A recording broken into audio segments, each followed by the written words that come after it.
Welcome to Radio MACUA, a people-centered podcast. I am Musawenkosi Cabe, your host this week. In today's episode, we visit Mokopane, a mining town in Limpopo surrounded by mining companies like Ivan Plants and Anglo American. It is Anglo that has a keen stake in green hydrogen developments. This episode is part of a limited series on green hydrogen, produced by the Mining Affected Communities United in Action and Women Affected by Mining United in Action, or MACUA-WAMUA for short. This is a social justice movement that has a stronghold and organizes communities affected by mining activities in South Africa. Coming up in this episode, we find out more about the green hydrogen project in Musawenkosi, Limpopo, and whether the community sees itself as part of the development.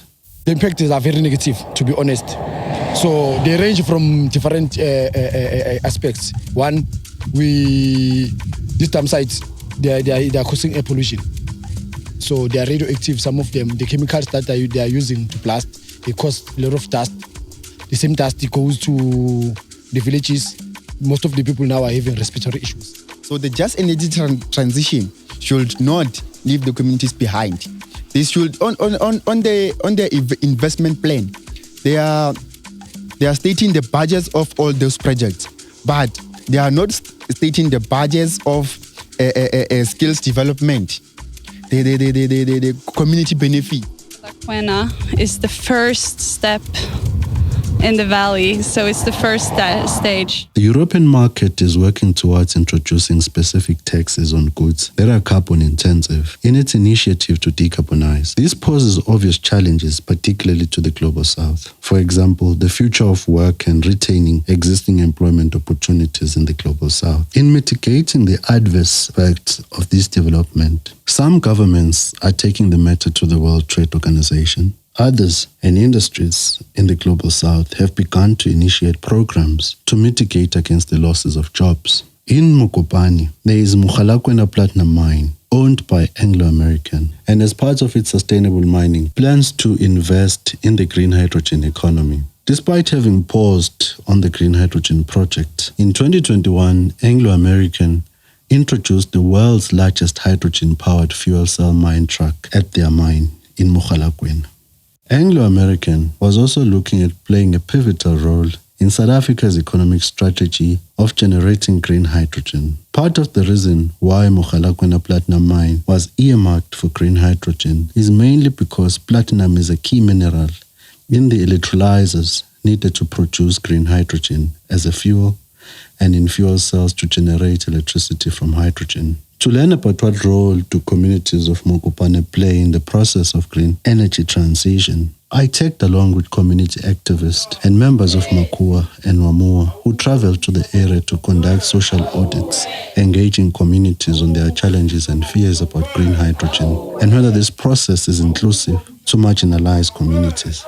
I speak to activist Sabelo Mnguni, who is the national administrator and branch developer at MACUA-WAMUA. Our conversation on the dynamics of the community and mining processes took place at the site of the main road between the mine and community of Mapila.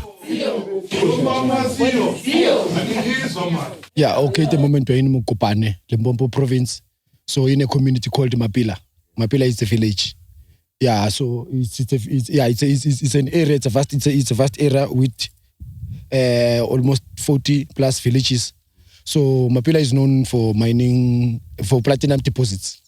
Yeah, it's an area known for platinum mining. So we've Anglo American who's mining in this community. So in front of us, we are standing in front of a huge dam site. If one is not familiar with mine dams, might think it's a natural mountain. Yeah, the size is that big to an extent. It's equivalent in terms of height. It's equivalent to the natural mountains we are having in this area. Naturally, Mapila is a mountainous area. So this dam site is almost competing with nature now. Sabelo then took me through the impact of platinum mining on people and the environment in the area. The impacts are very negative, to be honest. So they range from different aspects. One, these dam sites, they are causing air pollution. So they are radioactive. Some of them, the chemicals that they are using to blast, they cause a lot of dust. The same dust goes to the villages, most of the people now are having respiratory issues. So the impact it impacts their health, while considering also there's limited resources in terms of health resources. They don't have resources whatsoever, but yet the mines, the mine industry are operating, they cause respiratory diseases through the dust when they blast. The value of the houses, the houses cracks, it damages their property, the furniture. Limpopo, Mokopane is known as Waterberg region. It's one of the hottest areas in South Africa, in Limpopo. So in that hottest area, we've got a community that is the coldest. Only one community, only one section that is cold is experiencing a coldness because of what this dam site. So that dam site is created how they experience life in general. Their livelihood is threatened. So not only that, rural areas are people who are dependent on farming. So ever since there's a mine, according to the communities, the underground water is changed in terms of quality, in terms of quantity again. The quantity is reduced. Now, if you can quantify it, let's say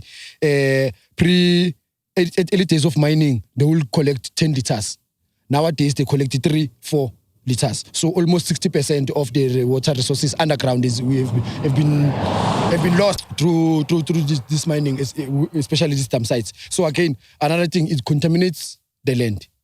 Agriculture is suffered. Backyard gardening, it's very difficult for them to get the yield they were getting back then. From his perspective as an activist, I asked Sabelo, who are the main beneficiaries from the ongoing mining in the area? It's Anglo-American. Anglo is benefiting. And Mapila is one thing we need to note is that it's a community that is under traditional leadership.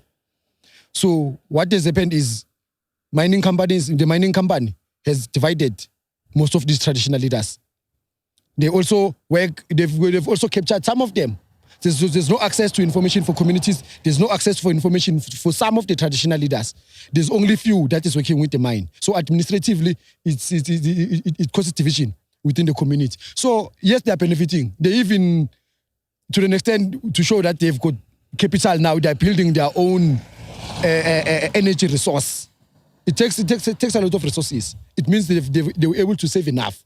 But when you look at the community, it continues to deteriorate. The energy resource that Sabelo refers to is green hydrogen, which Anglo-American has invested in as an attempt to decarbonize its production processes. Green hydrogen is identified in the investment plan as one of big 4 frontiers. Frontiers because that is where we want to go, of a just energy transition, indicating that it has huge growth and investment potential. But on the back of that, it has enormous job creation potential as well, and an overriding improvement of the economic lives of our people. This presents a very unique opportunity for South Africa, and may I add, for our continent as well. That is Cyril Ramaphosa, President of the Republic of South Africa, giving a keynote address in November of 2022 during a green hydrogen summit in Cape Town, where he stated that green hydrogen was one of the key areas of investment for South Africa. With humanity facing an urgent crisis, climate change, there is a pressing need to move away from hazardous forms of energy. Green hydrogen has been earmarked not only as a key investment area, but as a solution to climate crisis. But do people know what is green hydrogen? People didn't know green hydrogen. Yeah, because the most information I feed to the community. In a door-to-door social audit done in Mokopane, in 2 areas that are affected by mines, it was clear that people did not know what is green hydrogen or what does it entail and its prospects. Many communities they know nothing about green hydrogen, and some others the first time hear about green hydrogen. However, despite the lack of knowledge, people have hope that green hydrogen will bring about needed jobs and development. Yeah, if green hydrogen will create more jobs for our community, that means we'll benefit there. Caiford Manganye, is a community activist, MACUA's branch coordinator in Mokopane and Green Hydrogen Watcher. He explains to me the story of green hydrogen in South Africa. Green hydrogen is a gas that is made from renewables through the electrolysis process, whereby we take water and put water into electrolyzer and we split the hydrogen and oxygen. Then we take only hydrogen and then we store it. The process of producing hydrogen, we need platinum. So after separating the two molecules, then we take only hydrogen and then we release oxygen. So hydrogen basically is a gas that is made from renewables through electrolysis process by splitting water into hydrogen and oxygen. Caiford explains to me why Musawenkosi has been identified as one of the strategic areas for green hydrogen. The place is earmarked because they are targeting platinum as a main tool that they will use to produce electrolyzers, the fuel cells for hydrogen, and in the production of hydrogen, the platinum is the main product also that is made to speed up the process of producing green hydrogen. Part of the problem facing South Africa is energy scarcity, particularly for rural parts of the country. Most people cannot afford electricity. Caiford questions the energy transition strategy of the government, particularly as it relates to impoverished communities. As a country, because now we are currently facing the issue of load shedding, I will say we are highly affected in terms of energy, whereby if you can look around the area, some of the houses don't have that much capacity of electricity. So in terms of the just energy transition that is occurring in South Africa, I think that is to greenwash or to fool us as South Africans to say we are going to produce the renewables energies so that communities may maybe benefit. But the most specific thing that they are saying, that they say the green hydrogen will be used for exports, but they don't say how much electricity will cost for the communities, how much electricity will be given to the communities. The government's strategy to transition seems to be biased towards private capital at the expense of communities. Caiford asks questions around the project of green hydrogen from the water issue, land, skills, and employment opportunities. In terms of the just energy transition, I'm saying that the just energy transition should benefit the communities, because now the country's just energy transition, it's been or will be pressurized by the principle called the carbon border adjustment mechanism.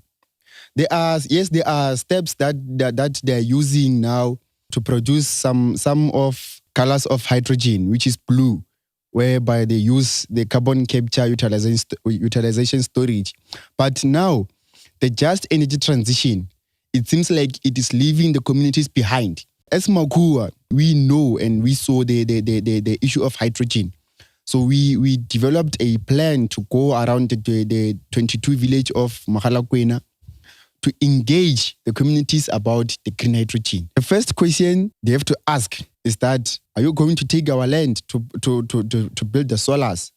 And at what cost are you going to take the land? The issue of water, are you going to take our drinkable water to produce the green hydrogen? Or are you maybe going to use your anthropogenic aquifers, as you said?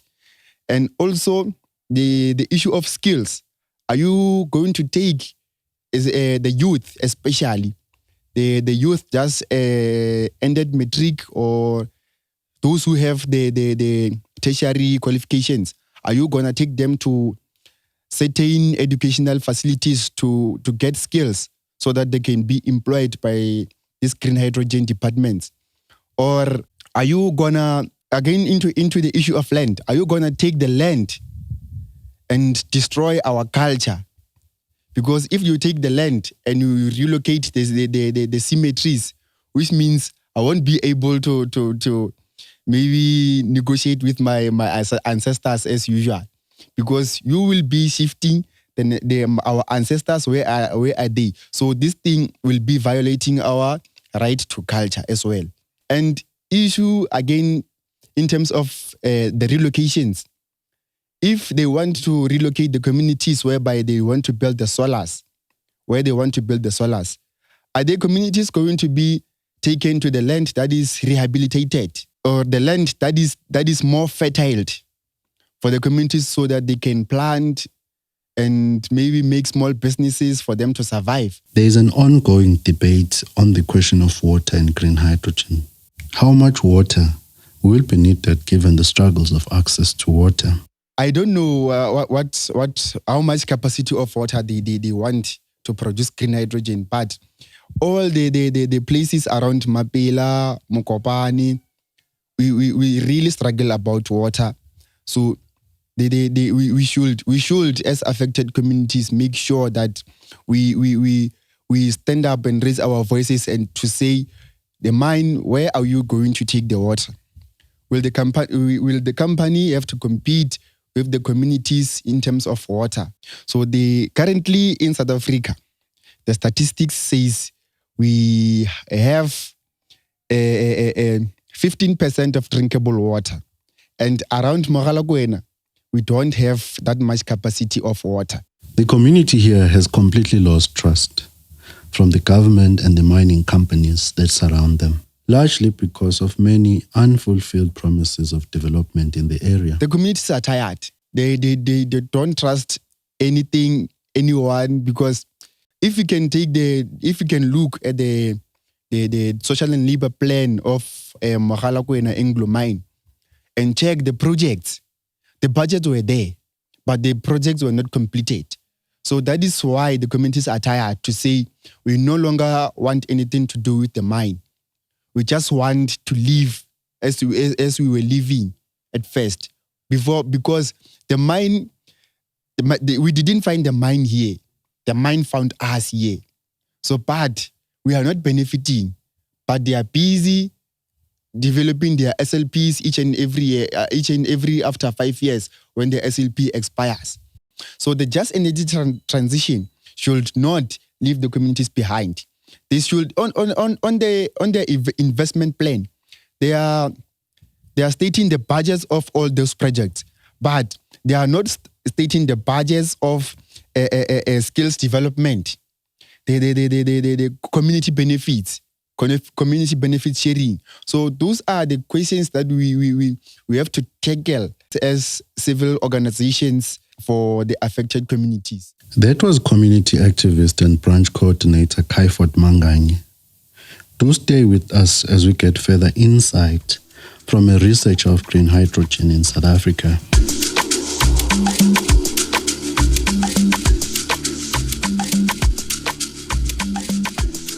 My name is Nicolaysen. I'm a master's student at the Utrecht University in the Netherlands, originally from Norway.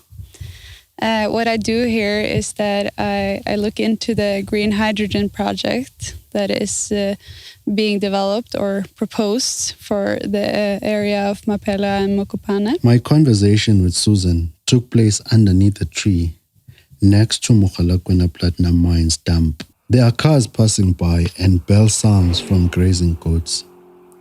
Our conversation looked at the good and the bad of green hydrogen.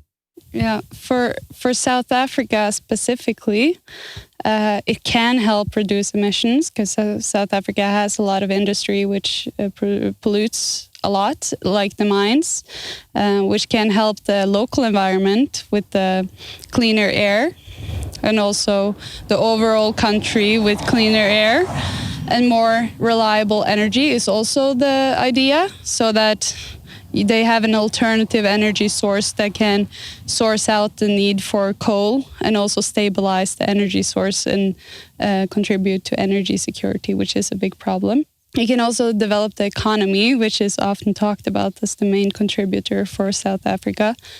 Because if they become a leading agent of green hydrogen, they will be able to maybe export. In general, what are some of the disadvantages of green hydrogen in terms of it being sold in the market? Yeah, so it can be recreating of old colonial patterns of exploitation from Europe, which we already see can be the case for the platinum industry, where most is used in transport to Europe for electrical vehicles, which we see very few of here, and batteries that are used for renewable energy, which is mostly also produced and utilized in Europe. And green hydrogen is also creating new relationships between the global north and the global south, which is promoted as something positive, but it has to maintain or ensure that the benefits are distributed equally, so that it's not exploitation of raw material and workforce from the global south to the global north, which recreates what has happened for centuries already. We then spoke about the positioning of Mogalakwena and the mining of platinum as part of the bigger strategy of the green hydrogen economy of South Africa. It's part of the South African strategy, actually, to use these electrolyzers that are based on the technology of PEM batteries. So these batteries, they need platinum. And that's also why South Africa has chosen these batteries, because they want to increase the demand for platinum in South Africa, because it has been decreasing in the last years. Increased demand for platinum would also be beneficial for the South African economy, because it would generate more profits. So platinum is necessary to also build fuel cells for the renewable energy, solar panels specifically, the batteries for electrolyzers and batteries for the solar panels. And the plan for South Africa is to create this hydrogen valley, where Mogalakwena is the first step in the valley. So it's the first stage. A hydrogen valley is basically a cluster of different production sites where they produce hydrogen, green hydrogen, and they collaborate between sending resources and sending shipments. So this hydrogen valley will go from here, Mokopane, through Johannesburg and down to Durban, where the final step, Durban, is by a port for future export. Susan has spent months in Mokopane and Mapila while conducting her research on green hydrogen in South Africa. I asked her to share her observations on the prospects of green hydrogen in the area. And like Caiford, the issue of water scarcity stood out for her. Water is a very big problem here. Water scarcity and water pollution. So it doesn't seem like any of the households in the Mapela community has real water pipelines or infrastructure for water. It's a big problem because both solar energy and green hydrogen require a lot of water, so it's very water intensive. That brings us to the end of our episode. This podcast series, in partnership with Action Aid International, is available on our website at www.macua.org.za and wherever you get your podcast. Do follow MACUA-WAMUA on social media for more content on the work we do. I am your host, Musawenkosi Cabe. Take care.